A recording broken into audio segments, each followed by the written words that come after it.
let's say you take these books out of the library. What are you going to do with them? You going to put them in the street? Light them on fire? Where are they going?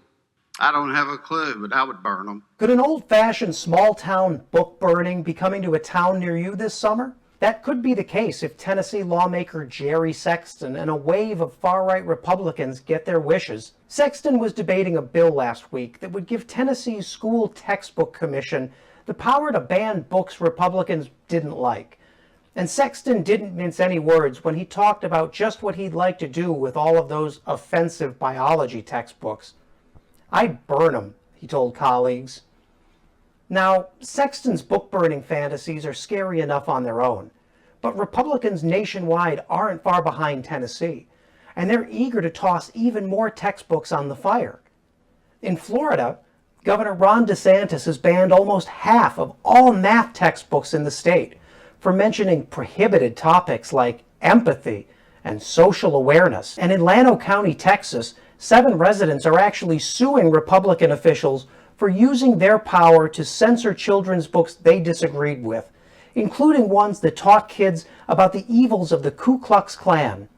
And it makes you wonder, why are these Republicans more invested in protecting the reputation of the Ku Klux Klan than they are in properly educating our children? The GOP's rapidly advancing censorship war is proving too much even for some Republicans. Take George Fuller. He's the mayor of McKinney, Texas, a proud Republican.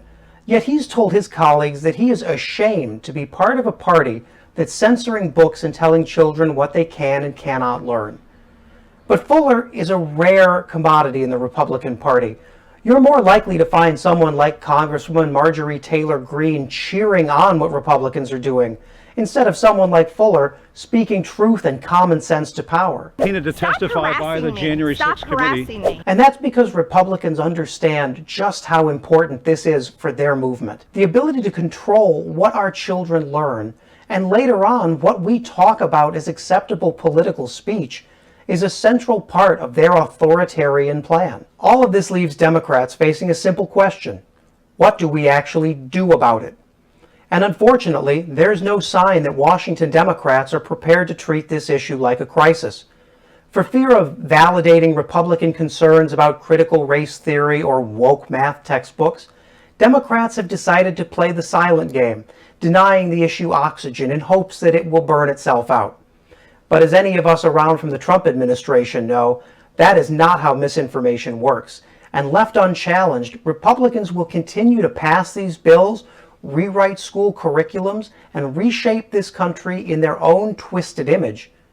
This takes action, and unfortunately, we have not seen that.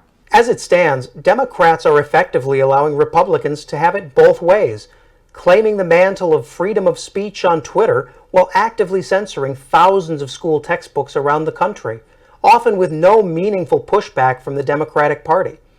And if that remains the case, Americans may soon find themselves in a nation where Republicans have whitewashed away their responsibility for some of the most catastrophic policy decisions in American history, all while painting Democrats as woke, dangerous, and hopelessly out of touch. As Republicans in nearly a dozen states ramp up efforts to censor student textbooks, Democrats are still struggling with when, or even if, they should make this a priority issue in the upcoming midterm elections. But with November just around the corner, progressive activists who are under fire in red states are warning Democrats that time is running out.